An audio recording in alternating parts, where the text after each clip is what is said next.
رسول اللہ صلی اللہ علیہ وسلم کا فرمان ہے علیکم بقیام اللیل، قیام اللیل کو اختیار کرو، لازم پکڑو۔ فإنہ دأب الصالحین قبلکم، یہ پہلے نیک لوگوں کا شیوا ہے۔ وقربۃ الی ربکم، اللہ کی قربت کا ذریعہ ہے۔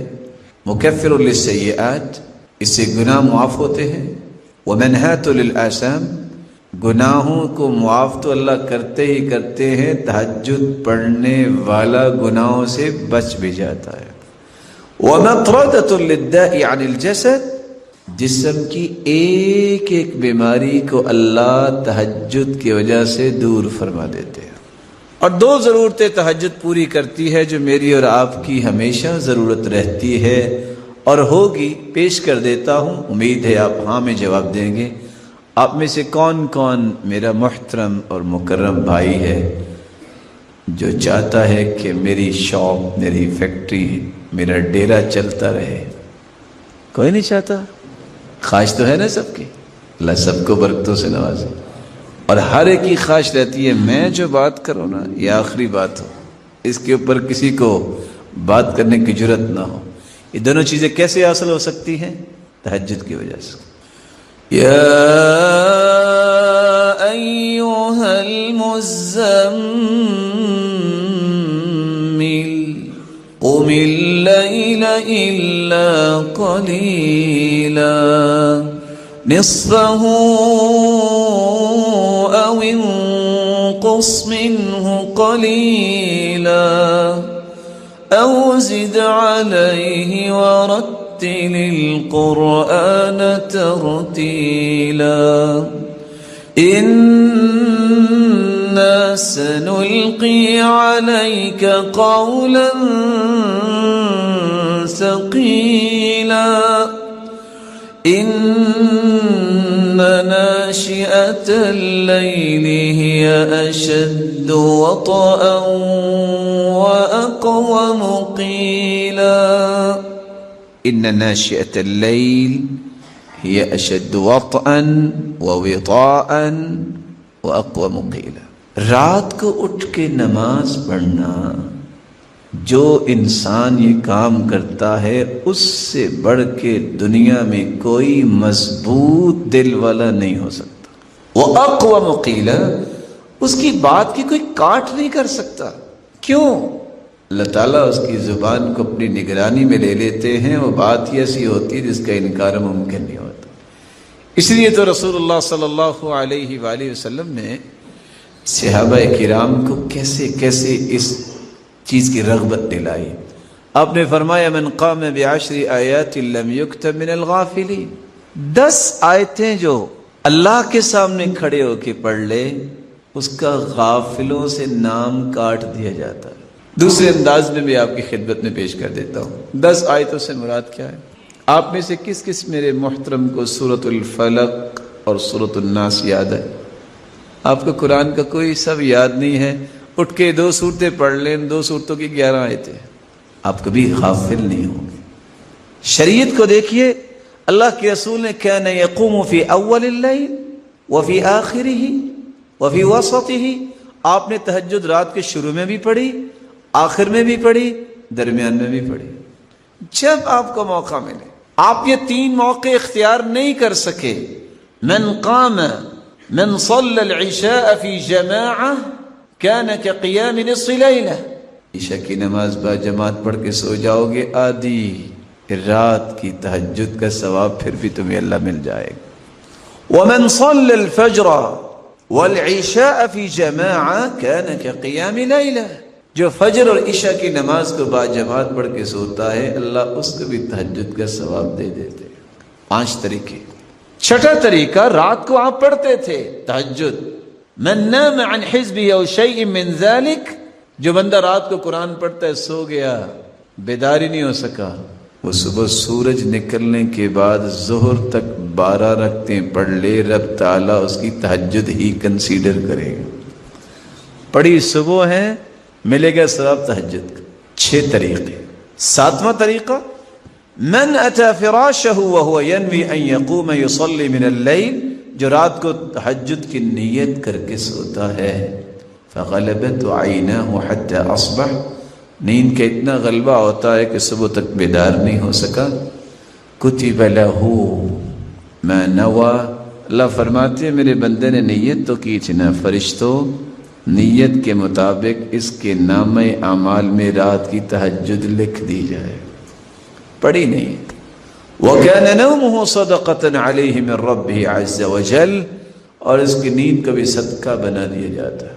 اوتروا یا اہل القرآن، 8واں طریقہ، وتر پڑھا کرو اے اہل قرآن. جو وتر پڑھ کے سوتا ہے، اللہ کے رسول نے پوری زندگی سفر اور حضر میں وتر اور صبح کی سنتیں نہیں چھوڑی. جو وتر پڑھ کے سوئے گا رب تعالیٰ اس کو بھی تہجد کا ثواب دیتا ہے. رسول اللہ صلی اللہ علیہ وسلم کا فرمان ہے علیکم بقیام اللیل، قیام اللیل کو اختیار کرو، لازم پکڑو. فإنہ دأب الصالحین قبلکم، یہ پہلے نیک لوگوں کا شیوا ہے. وقربۃ الی ربکم، اللہ کی قربت کا ذریعہ ہے. مکفر للسیئات، اس سے گناہ معاف ہوتے ہیں. ومنہات للآثام، گناہوں کو معاف تو اللہ کرتے ہی کرتے ہیں، تہجد پڑھنے والا گناہوں سے بچ بھی جاتا ہے. ومطردۃ للداء عن الجسد، جسم کی ایک ایک بیماری کو اللہ تہجد کی وجہ سے دور فرما دیتے ہیں. اور 2 ضرورتیں تہجد پوری کرتی ہے جو میری اور آپ کی ہمیشہ ضرورت رہتی ہے اور ہوگی. پیش کر دیتا ہوں، امید ہے آپ ہاں میں جواب دیں گے. آپ میں سے کون کون میرا محترم اور مکرم بھائی ہے جو چاہتا ہے کہ میری شاپ، میری فیکٹری، میرا ڈیرا چلتا رہے؟ کوئی نہیں چاہتا. خواہش تو ہے نا سب کی. اللہ سب کو برکتوں سے نوازے. اور ہر ایک کی خواہش رہتی ہے میں جو بات کروں نا یہ آخری بات ہو، اس کے اوپر کسی کو بات کرنے کی جرت نہ ہو. یہ دونوں چیزیں کیسے حاصل ہو سکتی ہیں؟ تہجد کی وجہ سے. یا ایھا المزمل قم اللیل الا قلیلا نصفه او انقص منه قلیلا او زد علیہ ورتل القرآن ترتیلا إنا سنلقي عليك قولا ثقيلا إن ناشئة الليل هي أشد وطئا وأقوم قيلا. إن ناشئة الليل هي أشد وطئا ووطاء وأقوم قيلا.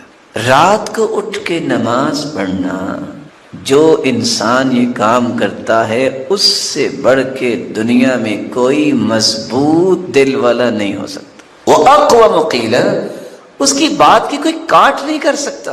کیوں؟ اللہ تعالیٰ اس کی زبان کو اپنی نگرانی میں لے لیتے ہیں. وہ بات ہی ایسی ہوتی ہے جس کا انکار ممکن نہیں ہوتا. اس لیے تو رسول اللہ صلی اللہ علیہ وآلہ وسلم نے صحابہ کرام کو کیسے کیسے اس چیز کی رغبت دلائی.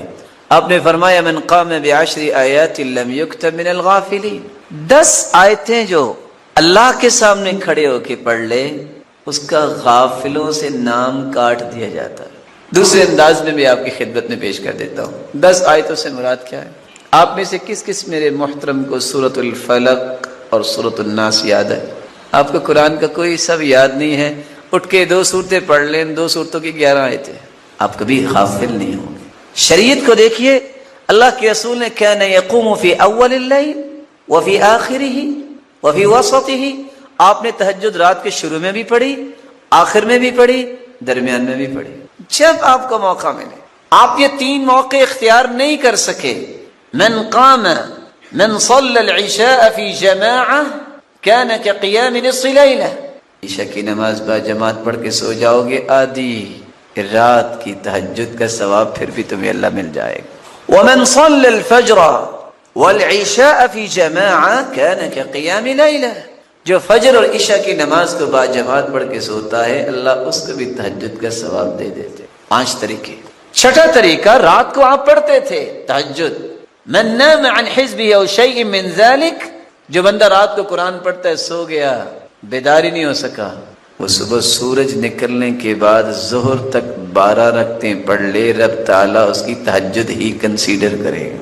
پڑھی صبح ہے، ملے گا ثواب تہجد کا۔ 6 طریقے۔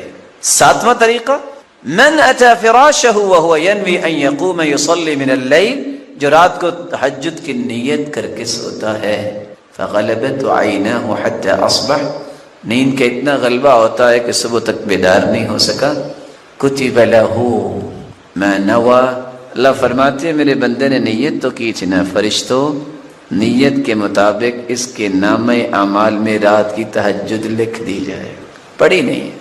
وَكَانَ نَوْمُهُ صَدَقَةً عَلَيْهِ مِنْ رَبِّهِ عَزَّ وَجَلَّ، اور اس کی نیند کا بھی صدقہ بنا دیا جاتا ہے۔ اوتروا یا اہل القرآن، 8واں طریقہ، وتر پڑھا کرو اے اہل قرآن۔ جو وتر پڑھ کے سوتا ہے، اللہ کے رسول نے پوری زندگی سفر اور حضر میں وتر اور صبح کی سنتیں نہیں چھوڑی۔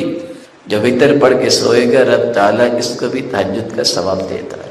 وَصَلُّوا بِاللَّيْلِ وَالنَّاسُ نِيَامٌ، تم اس وقت نماز پڑھا کرو جب لوگ سو رہے ہو۔ اور آج کل کی لمبی راتیں، علیکم بقیام اللیل فإنہ دأب الصالحین قبلکم، قیام اللیل تہجد کو لازم پکڑو، یہ تم سے پہلے نیک لوگوں کا شیوا تھا۔ وَهُوَ قُرْبَةٌ إِلَىٰ رَبِّكُمْ، رب کے قریب ہونے کا یہ بہترین ذریعہ ہے۔ مُكَفِّرٌ لِلسَّيِّئَاتِ، اس سے رب تعالیٰ گناہوں کو معاف فرما دیتے۔ وَمَنْهَاتٌ لِلْآثَامِ، انسان تہجد پڑھتا ہے تو گناہوں سے بچ جاتا ہے۔ وَمَطْرَدَةٌ لِلدَّاءِ عَنِ الْجَسَدِ، رب تعالیٰ جسم کی بیماریوں کو نکال دیتے ہیں جب انسان تہجد گزار بنتا ہے۔ اور اللہ عز و جلال نے قرآن مجید میں 2 انعامات کا تذکرہ کیا ہے، اور دونوں انعام انسانیت کے ہر فرد کی ضرورت ہے۔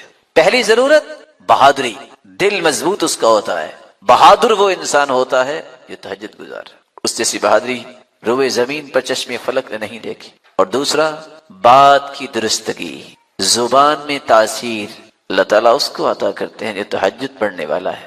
اس لیے قرآن مجید میں ارشاد ربانی ہے، إن ناشئة الليل هي أشد وطئا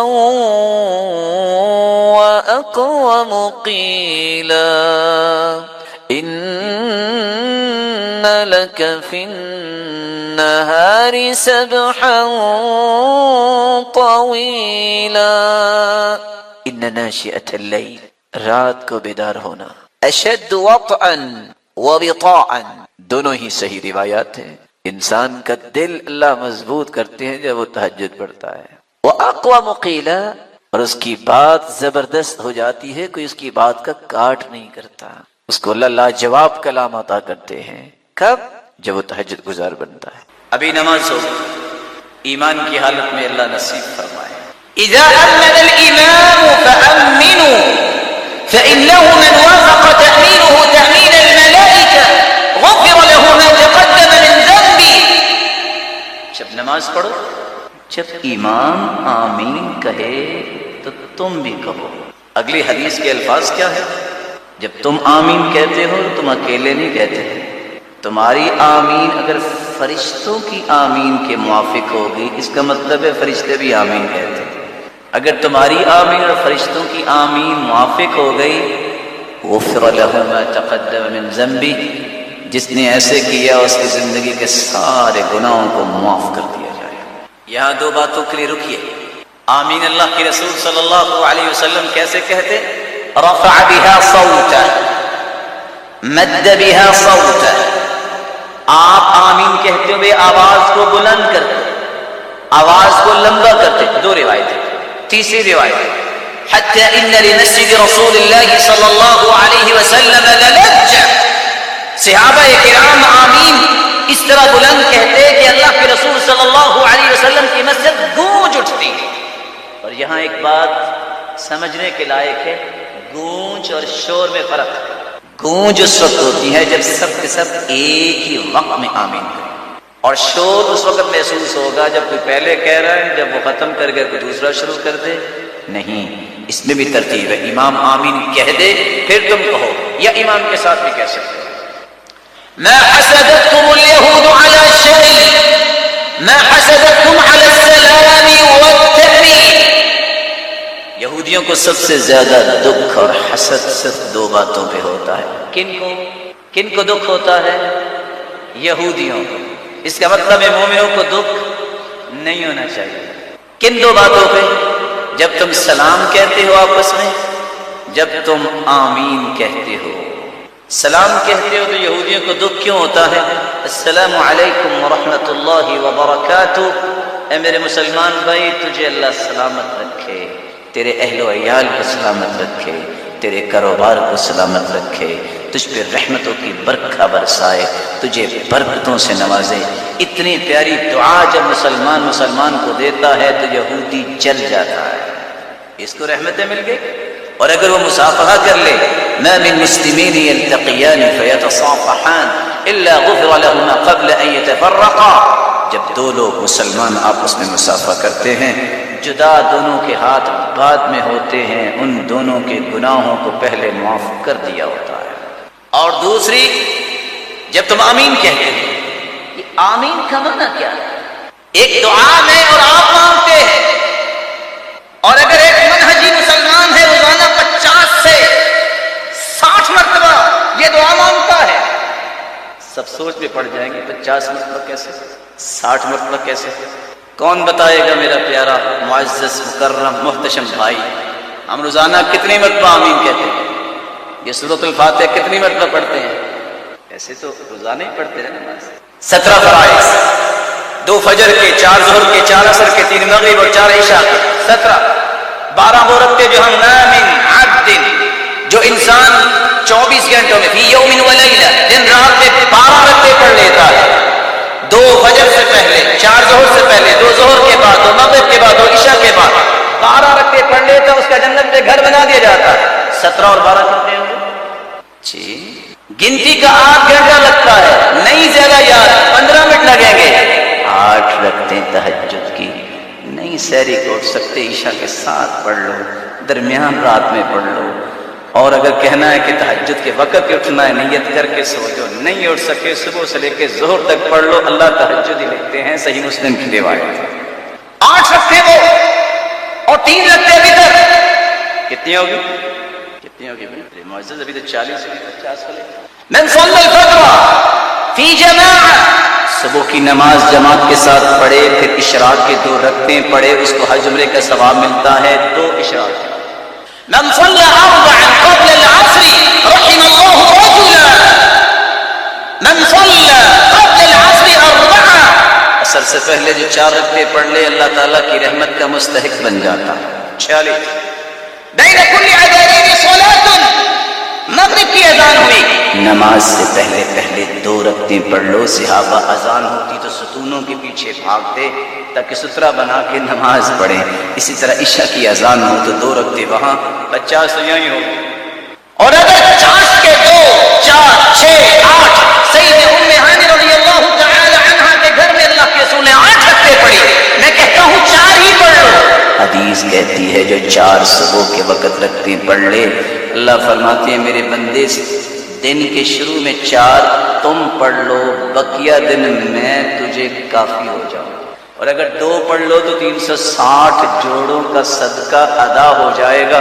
امیر ترین انسان بھی 360 جوڑوں کا صدقہ روزانہ ادا کیسے کرتا ہے؟ بچپن سے لے کے موت تک. لیکن 2 رکعتیں اگر چاش کی ضحیٰ کی پڑھ لے تو اس کے ان جوڑوں کا صدقہ ادا ہو جاتا ہے. 56. اور اگر 2 رکعتیں رسول اللہ صلی اللہ علیہ وسلم کی سکھائی ہوئی سیدنا بلال کو، ما توضأت الا وصليت عنده ركعتين، بلال میں جنت میں گیا اور آگے آگے تیرے چلنے کی آہٹ سنائی دی، وہ کیا عمل کرتے ہو؟ کہ اللہ کے رسول آپ نے سکھایا، میں ہر وقت باوضو رہتا ہوں، جب بے وضو ہوتا ہوں تو وضو کر لیتا ہوں، جب وضو کرتا ہوں تو 2 رکعتیں پڑھ لیتا ہوں، چلتے زمین پہ ہیں قدموں کی آہٹ جنت میں سنائی دیتی. صلاۃ الحاجہ، صلاۃ التوبہ، گناہ مجھ سے بھی ہوتے ہیں، آپ سے بھی ہو سکتا ہے ہوتے ہوں. جو شخص اچھا وضو کرے 2 رکعتیں پڑھ لے، صرف اللہ کی طرف توجہ ہو، لا یسہو فیہما، اس میں کوئی اور سوچ نہ سوچے، لا یحدث فیہما نفسہ. دوسری حدیث میں آتا ہے دل سے بات کوئی نہ کرے، رب سے ہم کلام ہو. ایک تو اللہ سارے گناہوں کو معاف کر دیں گے، یہ کبھی توبہ کے کبھی صلاۃ الحاجہ کو ضرورت ہے تو 2 رکعتیں پڑھ کے دعا بھی کرنی چاہیے، اگر یہ انسان کر لے تو یہ 60 رکعتیں بن جاتی ہیں۔ بلکہ اللہ کے رسول سفر میں جاتے تو 2 رکعتیں پڑھ کے جاتے، جب لمبا سفر ہوتا واپس آتے تو پھر بھی 2 رکعتیں پڑھا کرتے تھے۔ میں نے اسے چھوٹا سا اسکیچ پیش کیا ہے کہ بندہ مومن 50 مرتبہ تقریباً روزانہ یہ دعا کرتا ہے، اہدنا الصراط المستقیم، اللہ مجھے صراط مستقیم دے دے، دعا کرتا ہے۔ صراط الذین انعمت علیہم، اللہ ان لوگوں کا صراط مستقیم جن پر تیرا انعام ہوا۔ انعام کن پر ہوا؟ اولئک الذین انعم اللہ علیہم من النبیین والصدیقین والشہداء والصالحین وحسن اولئک رفیقا۔ اللہ تجھ سے انبیاء کا راستہ مانگتے ہیں، صدیقین کا راستہ مانگتے ہیں، شہداء کا راستہ مانگتے ہیں، صالحین کا راستہ مانگتے ہیں۔ اس سے بڑی صحبت کون سی ہو سکتی ہے؟ یہ راستہ جب مسلمان مانگتا ہے پھر آخر میں کہتا ہے آمین، اللہم استجب دعاءنا، یا اللہ ہماری دعاؤں کو قبول فرما لے۔ یہودی جل جاتا ہے، ان نبیوں کے ساتھ جائیں گے، یہ صدیقین کی صف میں کھڑے ہوں گے، یہ شہداء اور صالحین کی صف میں کھڑے ہوں گے۔ یہ یہودی کو پسند نہیں، مسلمان کو پسند ہونا چاہیے، یہ تو یہودیوں کو پسند نہیں ہے، پسند نہیں ہے۔ قل هو اللہ احد، کہہ دیجئے وہ اللہ ایک ہے، اللہ الصمد، اللہ بے نیاز ہے، لم یلد ولم یولد، نہ اس نے جنا اور نہ وہ جنا گیا، یعنی نہ اس کی اولاد ہے اور نہ ہی وہ کسی کی اولاد ہے، ولم یکن لہ کفوا احد، اور نہیں ہے اس کے لیے برابر کا کوئی ایک بھی، ولم یکن لہ کفوا احد، کوئی بھی اس کا ہمسر نہیں ہے۔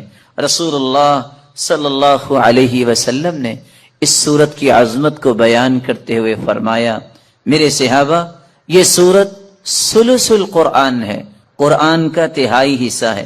والذی نفسی بیدی، اس ذات کی قسم جس کے ہاتھ میں میری جان ہے، انہا لتعدل ثلث القرآن، یہ سورت اخلاص قرآن مجید کا تہائی حصہ ہے۔ اور دوسری روایت کے الفاظ ہیں، رسول اللہ صلی اللہ علیہ وسلم نے فرمایا، تم میں سے ہر شخص یہ کام تو کر سکتا ہے اگر وہ کرنا چاہے۔ وہ کام کیا ہے؟ تم میں سے کوئی اس بات سے عاجز ہے کہ وہ ایک رات میں تہائی قرآن پڑھ لے؟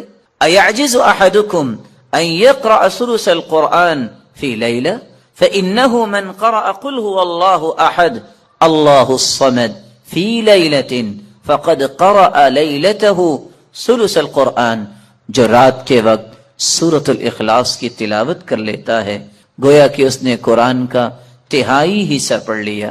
قرآن کے تہائی حصے کا معنی بیان کرتے ہوئے علماء نے یہ بھی لکھا ہے کہ قرآن مجید کے اندر 3 اساسی مقاصد بیان کیے گئے ہیں۔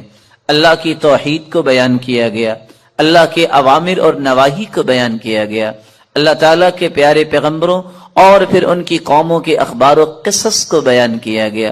تو سورۃ الاخلاص علم التوحید، توحید کا ایک مرکز ہے، توحید کی حقیقت کو کھولنے والی یہ سورت ہے۔ اس لیے رسول اللہ صلی اللہ علیہ وسلم نے فرمایا، جس شخص کی محبت سورۃ اخلاص سے ہوگی یہ محبت اسے جنت تک لے جائے گی۔ جامع ترمذی کی روایت ہے کہ ایک آدمی اللہ کے رسول صلی اللہ علیہ وسلم کے پاس آیا اور کہنے لگا، انی احب هذه السورہ، اللہ کے رسول صلی اللہ علیہ وسلم مجھے اس سورت سے بہت محبت ہے۔ کون سی سورت؟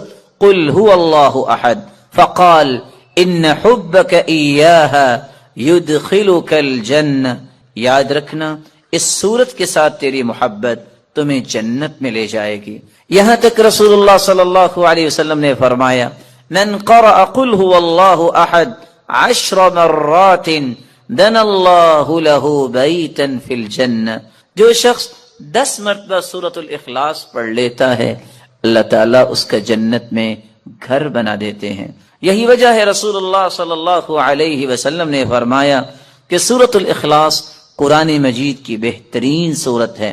نعم السورتان ہما یقرآن فی الرکعتین قبل الفجر، قرآن مجید کی سب سے خوبصورت صورتیں جو فجر کی نماز سے پہلے 2 رکعتوں کے اندر پڑھی جاتی ہیں، قل یا ایھا الکافرون اور قل ھو اللہ احد۔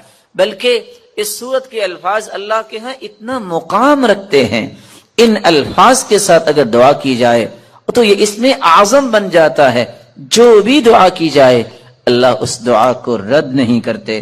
رسول اللہ صلی اللہ علیہ وسلم کے صحابی بیان کرتے ہیں، میں رسول اللہ صلی اللہ علیہ وسلم کے ساتھ مسجد میں داخل ہوا، ایک شخص نماز پڑھ رہا تھا اور دعا کر رہا تھا، اللہم انی اسألک بأنی اشہد ان لا الہ الا انت الاحد الصمد الذي لم یلد ولم یولد ولم یکن له کفوا احد۔ ان الفاظ کے ساتھ اس نے دعا کی تو اللہ کے رسول صلی اللہ علیہ وسلم فرمانے لگے، والذی نفسی بیدہ لقد سألہ باسمہ الاعظم الذي اذا سئل به اعطى واذا دعی به اجاب، اس ذات کی قسم جس کے ہاتھ میں میری جان ہے، اس شخص نے اس میں اعظم کے ساتھ دعا کی، اور جو ان کلمات کے ساتھ دعا کرتا ہے، جو بھی سوال کرتا ہے اللہ رب العزت اسے عطا کر دیتے ہیں، جو بھی دعا کرتا ہے اللہ رب العزت اس کی دعا کو قبول فرماتے ہیں۔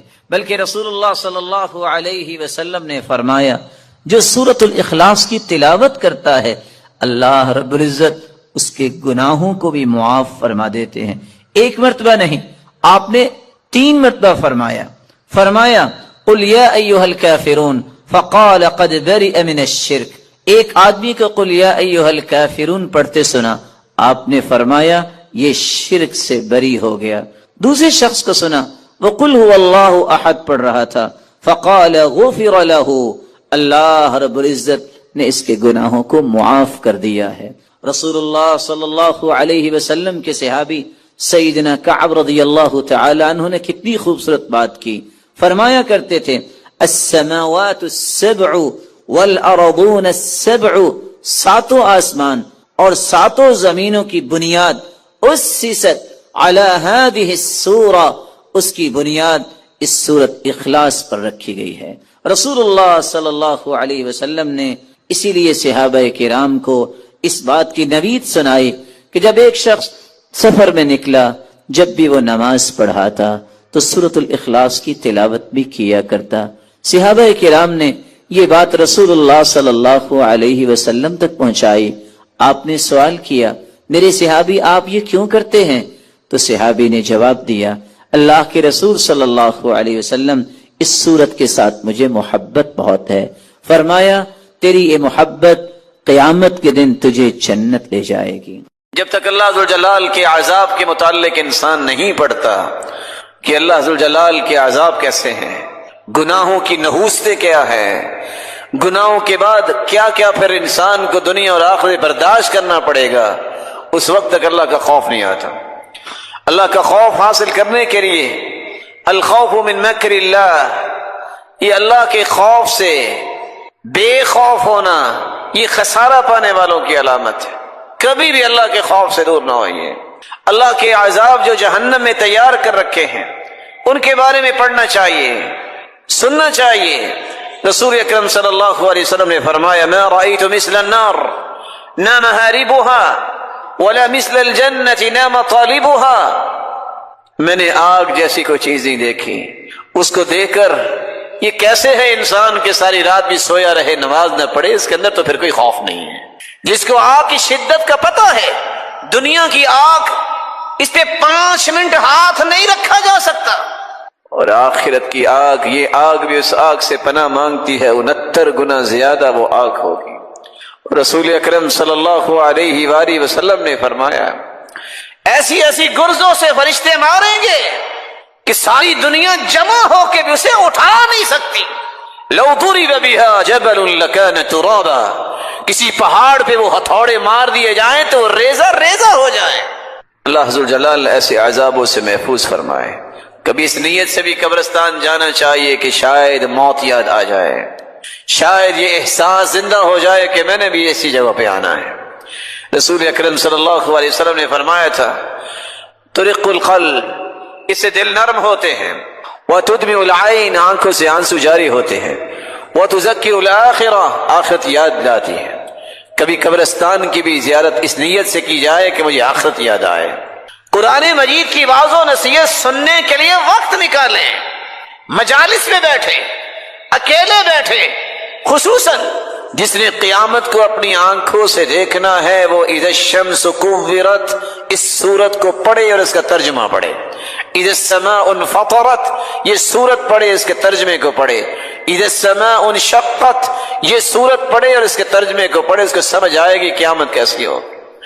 امام ابن الجوزی رحمۃ اللہ علیہ فرمایا کرتے تھے واللہ لو ان مؤمنا عاقلا، اگر کوئی بھی مومن اور عقل مند سورۃ الحدید پڑھ لے، سورۃ الحشر اس کی آخری آیتیں پڑھ لے، آیت الکرسی اور سورۃ الاخلاص پڑھ لے تدبر کے ساتھ، تفکر کے ساتھ، تو اس کا دل پھٹ جائے اللہ کے خوف سے۔ رسول اکرم صلی اللہ علیہ وسلم کی سیرت کا مطالعہ کرنے سے اللہ کا خوف آتا ہے۔ صحابہ کی زندگیاں پڑھے، صالحین کے اندر جو اللہ نے خوف رکھا تھا وہ پڑھے، کیسے وہ لوگ تھے۔ عمر جس کے بارے میں اللہ کے رسول نے فرمایا لو کان بعدی نبی لکان عمر، میرے بعد اگر کوئی نبی ہوتا تو وہ عمر ہوتا، لیکن نبوت کا دروازہ بند ہو گیا۔ اتنا بڑا انسان زمین پہ بیٹھا رو رہا ہے، فاخذت ابنا من الارض، ایک دھاگا اٹھاتا ہے اور رونے لگ جاتا ہے، اور ساتھ یہ کہتا ہے یا لیتنی لم تلدنی امی، کاش میری ماں نے مجھے جنا نہ ہوتا، میں قیامت کو کیسے حساب دوں گا۔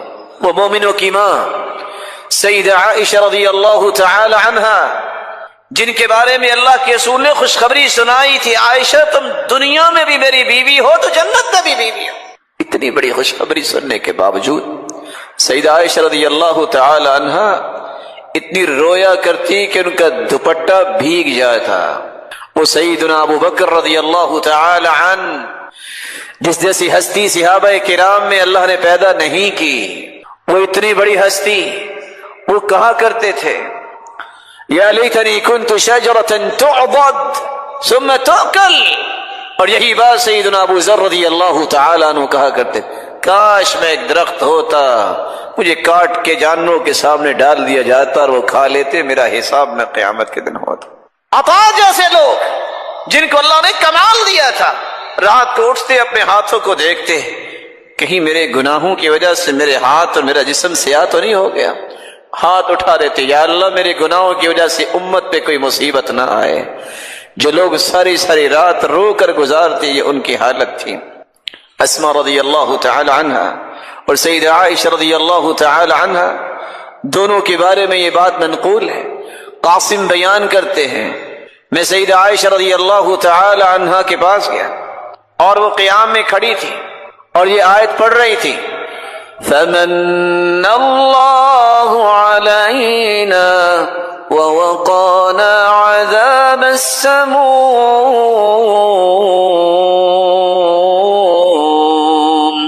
رسول اللہ صلی اللہ علیہ وسلم نے سورۃ الفاتحہ کے بارے میں کتنی خوبصورت باتیں بیان کی۔ سب سے پہلی بات، رسول اللہ صلی اللہ علیہ وسلم نے فرمایا والذی نفسی بیدی، قسم ہے اس ذات کی جس کے ہاتھ میں میری جان ہے، ما انزل فی التوراۃ ولا فی الانجیل ولا فی الزبور ولا فی الفرقان مثلها یعنی القرآن، وإنها لسبع من المثانی والقرآن العظیم الذي اعطیتہ۔ اللہ تعالیٰ نے آسمانی اور الہامی کتابوں میں سے نہ تو تورات میں ایسی صورت نازل کی، نہ انجیل میں ایسی صورت نازل کی، نہ ہی زبور میں ایسی کوئی صورت نازل کی، اور نہ ہی قرآن مجید میں ایسی صورت ہے جیسی اللہ تعالیٰ نے سورۃ الفاتحہ کو نازل کر کے اپنی مخلوق پر انعام کیا ہے۔ یہ 7 آیتیں بار بار پڑھی جانے والی ہیں۔ یہ ام القرآن بھی ہے، قرآن مجید کی ماں کا درجہ اس کو دیا گیا، ام الکتاب بھی ہے، یہ کتاب اللہ کی ماں کا درجہ دیا گیا اس کو۔ رسول اللہ صلی اللہ علیہ وسلم نے ایک دوسری روایت میں فرمایا کہ سورۃ الفاتحہ یہ ایک بے مثال نور ہے، ایک ایسی روشنی ہے۔ سیدنا عبداللہ ابن عباس رضی اللہ تعالی عنہ بیان کرتے ہیں، بینما جبریل قاعد عند النبی صلی اللہ علیہ وسلم سمع نقیضا من فوقه فرفع رأسه فقال، رسول اللہ صلی اللہ علیہ وسلم کے پاس جبریل امین تشریف فرما تھے، اچانک سے ایک آواز آئی۔ رسول اللہ صلی اللہ علیہ وسلم نے اپنا سر مبارک اٹھایا اور پوچھا یہ آواز کیسی ہے؟ تو جبریل امین نے جواب دیا، هذا باب من السماء فتح اليوم لم يفتح قط الا اليوم، آسمان کا یہ وہ دروازہ کھلا ہے جو آج تک نہیں کھلا تھا۔ فنزل منه ملک، اور اس دروازے سے ایک فرشتہ زمین کی طرف اترا ہے۔ فقال هذا ملک نزل الى الارض لم ينزل قط، پہلے نہیں اتارا گیا یہ فرشتہ الا اليوم، آج ہی اس کو اترنے کا حکم دیا گیا۔ فسلم، اور اس فرشتے نے اتر کر سلام کہا۔ وقال ابشر بنورین، اے اللہ کے محبوب دو روشنیوں کے لیے، دو روشنیاں اور دو نوروں کے ساتھ آپ کو خوشخبری دینے آیا ہوں۔ اوتیتہما لم یؤتہما نبی قط قبلک، ایسے نور جو آپ سے پہلے کسی نبی کو عطا نہیں کیے گئے۔ فاتحۃ الکتاب، ایک سورۃ الفاتحہ ہے، وخواتیم سورۃ البقرہ، اور سورۃ البقرہ کی آخری آیات ہیں۔ لن تقرأ بحرف منہما الا اعطیت، سورۃ البقرہ کی آخری آیتیں اور سورۃ الفاتحہ کا کوئی بھی حرف آپ پڑھیں تو اللہ رب العزت اس ایک ایک حرف کے بدلے عطائیں کرتے ہیں۔ اور یہ روایت صحیح ترغیب میں موجود ہے۔ بلکہ رسول اللہ صلی اللہ علیہ وسلم نے اس سورت کی عظمت کو بیان کرتے ہوئے صحابہ کرام کو کتنی خوبصورت بات سمجھائی۔ صحیح بخاری کا وہ واقعہ کتنا مشہور ہے کہ جب صحابہ کرام بنی سلیم کے قبیلے میں پہنچے، جب پتہ چلا، ایک آنے والی عورت نے بتایا کہ ہمارے قبیلے کے سردار کو بچھو نے کاٹ لیا ہے، کیا آپ کے پاس کوئی ایسا شخص ہے جو شخص دم کر سکتا ہو؟ تو رسول اللہ صلی اللہ علیہ وسلم کے ایک صحابی جنہوں نے صرف سورۃ الفاتحہ تلاوت کی اور اس کو دم کر دیا، رسول اللہ صلی اللہ علیہ وسلم کے اس صحابی نے اس سورۃ الفاتحہ کو پڑھنے کے بعد جب دم کیا تو وہ شخص ایسی شفا کی طرف چلا گیا، وَكَأَنَّمَا نُشِطَ مِنْ عِقَالٍ، جیسے کوئی گرہ باندھی ہو کھول دی جائے۔ رسول اللہ صلی اللہ علیہ وسلم کے صحابہ نے کہا جب تک اللہ کے رسول سے بات نہ ہو جائے تو یہ انہوں نے جو 30 بکریاں بطور عوض اس کے دیا ہے، ہم اس وقت تک کوئی بات نہیں کریں گے۔ جب رسول اللہ صلی اللہ علیہ وسلم کو یہ بات پہنچی، آپ نے فرمایا وَمَا كَانَ يُدْرِي أَنَّهَا رُقْيَةٌ اقْسِمُوا وَاضْرِبُوا لِي بِسَهْمٍ، آپ کو پتہ نہیں اللہ تعالیٰ نے اس سورت کو شفا بنا کے، اس سورت کو دم بنا کے نازل کیا ہے۔ اور یہی بات ابن القیم رحمۃ اللہ علیہ نقل کرتے ہیں کہ میں نے کتنے سفر کیے اور جب بھی میں بیمار ہوا تو میں نے اللہ کے پیارے پیغمبر کی اس بات پہ یقین کر کے دوائی نہیں لی بلکہ سورۃ الفاتحہ پڑھتا اور میں دم کر لیتا اپنے آپ کو، اللہ رب العزت مجھے شفا یاب کر دیتے۔ سورۃ الفاتحہ یہ عظیم ترین سورت ہے۔ رسول اللہ صلی اللہ علیہ وسلم کے صحابی سیدنا ابو سعید بن معلی بیان کرتے ہیں، مر بی النبی صلی اللہ علیہ وسلم وانا اصلی، اللہ کے رسول صلی اللہ علیہ وسلم میرے پاس سے گزرے، میں نماز پڑھ رہا تھا، مجھے انہوں نے آواز دی، میں نے سلام پھیرا اور سلام پھیرنے کے بعد اللہ کے رسول صلی اللہ علیہ وسلم کی خدمت اقدس میں حاضر ہوا۔ آپ نے فرمایا میں نے آپ کو آواز دی، الم یقل اللہ یا ایھا الذین آمنوا استجیبوا للہ وللرسول، آپ نے اللہ کا یہ کلام نہیں سنا کہ جب اللہ اور اس کے رسول کی بات ہو تو اس بات کو فوراً مانو، لبیک کہو۔ کہا اللہ کے رسول صلی اللہ علیہ وسلم میں نماز پڑھ رہا تھا۔ پھر اللہ کے رسول صلی اللہ علیہ وسلم نے فرمایا الا اعلمک اعظم سورۃ فی القرآن قبل ان اخرج، کیا میں تمہیں قرآن مجید کی سب سے عظیم سورت نہ سکھا دوں اس سے پہلے کہ تم مسجد سے نکل جاؤ، اپنے گھر کو لوٹ جاؤ؟ میں نے کہا کیوں نہیں؟ تو رسول اللہ صلی اللہ علیہ وسلم نے جو سورت سکھائی، جو قرآن مجید کی عظیم ترین سورت ہے، وہ سورت الفاتحہ کی تعلیم دی۔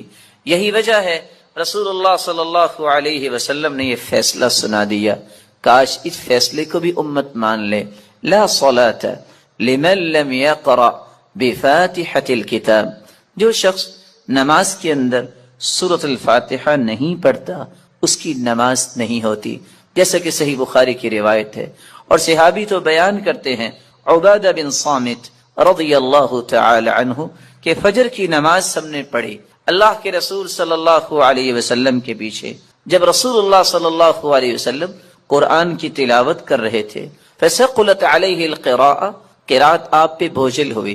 رسول اللہ صلی اللہ علیہ وسلم نے سلام پھیرا اور سوال کیا، لعلکم تقرؤون خلف امامکم، کیا تم امام کے پیچھے بھی پڑھتے ہو؟ تو صحابہ کرام نے کہا جی ہاں۔